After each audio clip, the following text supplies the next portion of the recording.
Bem-vindos ao canal HP Kenaton. Estamos aí para mais um vídeo. Meu nome é Carlos e hoje nós vamos falar sobre a imaginação inversa.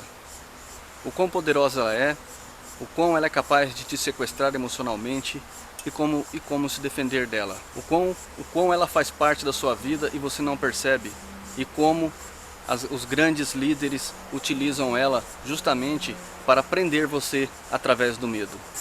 Imaginação inversa. Esse pequeno vídeo, documentário, é justamente para tratar como funciona a imaginação inversa. E hoje, nesse vídeo, nós vamos tentar esmiuçar um pouco mais, se aprofundar neste termo. Por que é tão importante você saber o que é a imaginação inversa e como utilizá-la a seu favor? E como se defender daqueles que utilizam a imaginação inversa contra você. Isso mesmo. Muitas pessoas utilizam a imaginação inversa hoje a seu favor. E o principal motivo deste vídeo é justamente para te ensinar a se defender desse mecanismo que as pessoas utilizam devido aos seus estudos. Pessoas passam muito tempo estudando essa questão da imaginação inversa, elas passam horas debruçadas estudando os efeitos que as imagens e sons produzem nas pessoas. E por incrível que pareça, algumas coisas que você imagina funcionam justamente ao contrário. Você já deve ter se perguntado por que a vida não está dando certo, porque tudo o que você faz sai justamente ao contrário. Pois eu estou falando para vocês agora, é justamente pela imaginação inversa. É por isso que você faz uma coisa e tem outro resultado.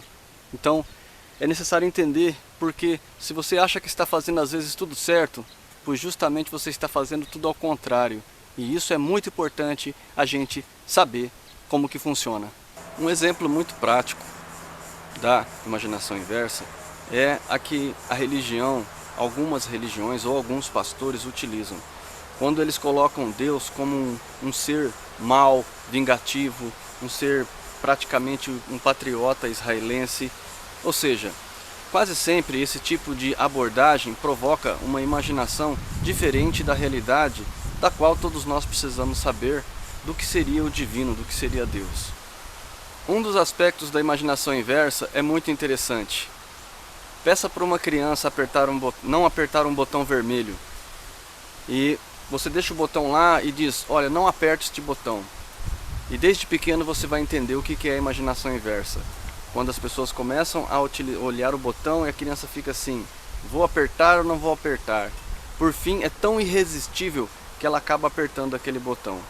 Isso é justamente um dos sintomas da imaginação inversa. Anos atrás, uma meditadora inventou uma meditação muito interessante, que era a meditação que consistia em você perder tudo que você tinha. E nesse processo, dessa perca, ela criou aquilo que chamávamos de zelo pelo que se tem. Sim, ao fazer as pessoas imaginar que haviam perdido tudo, as pessoas provocavam naquele mesmo instante um poder maior de zelo naquilo que elas buscavam. Essa meditação ficou muito famosa nos Estados Unidos há pelo menos 20 anos atrás e ainda hoje é praticada por muita gente. Ou seja, muita gente pratica o inverso nas imaginações para produzir um bom resultado. Funciona assim: se você imagina algo e este algo te provoca medo, quase sempre você não pensou no medo, você pensou no agressor. E quando você pensou no agressor, naturalmente a tua imaginação te jogou para a vítima. Então você se posicionou arquetipicamente no local da vítima. E isso provocou medo e incapacitação sua. Ou seja, foi o inverso que te atacou.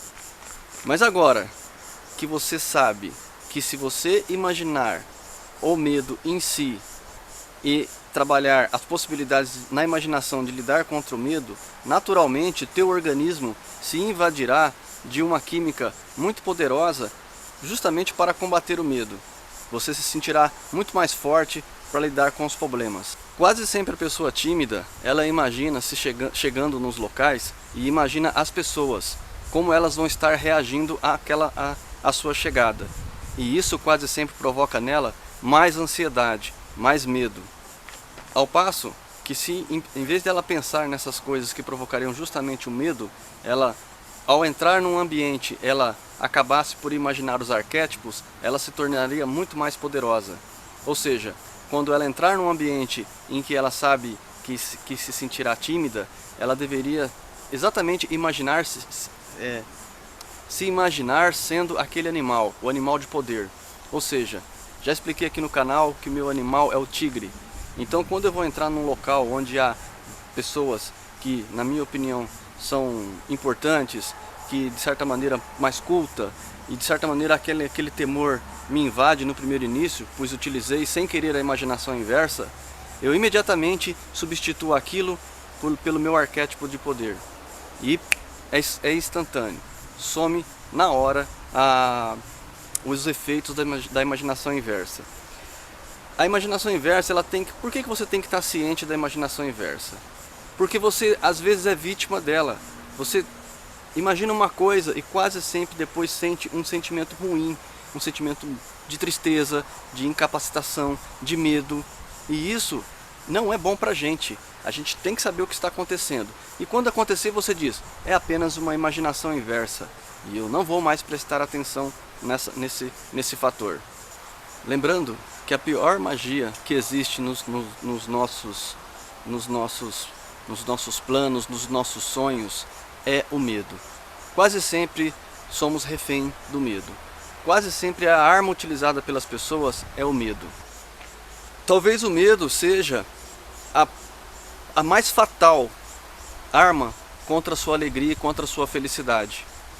E eu espero que após esse vídeo você tenha plena consciência do que está acontecendo e de quão importante é ter o medo sobre seu olhar, sobre sua ótica, e não deixando o medo tomar conta de você.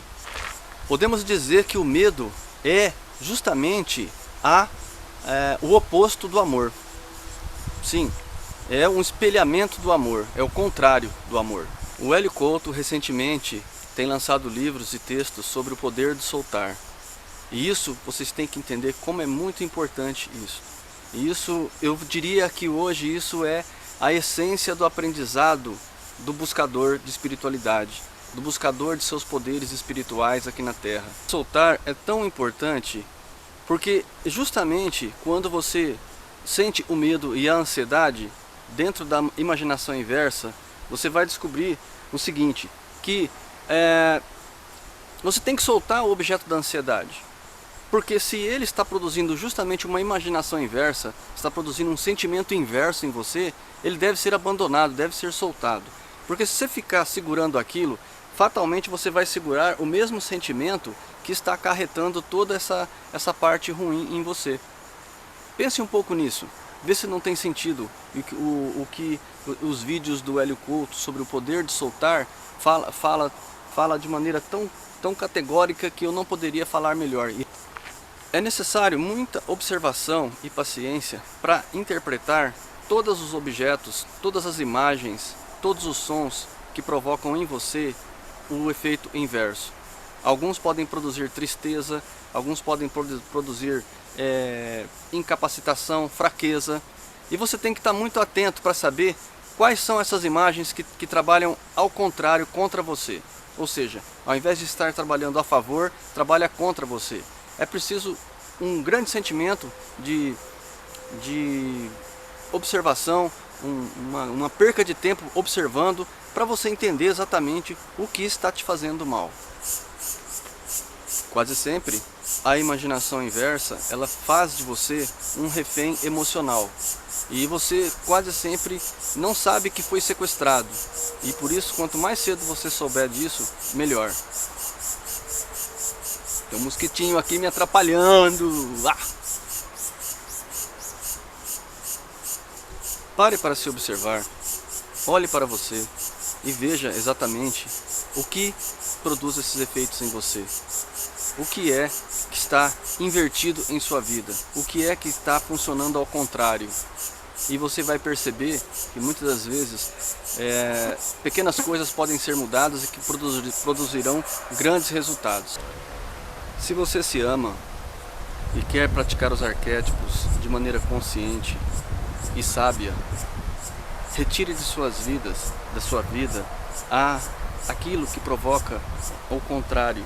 Ou seja, trabalhe a imaginação e perceba quando você imaginar certas coisas se vai produzir sentimentos ruins ou sentimentos bons. Às vezes, após uma meditação sobre algo preocupante, sobre algo que pode acontecer, justamente depois você é invadido de motivação para mudar os seus problemas.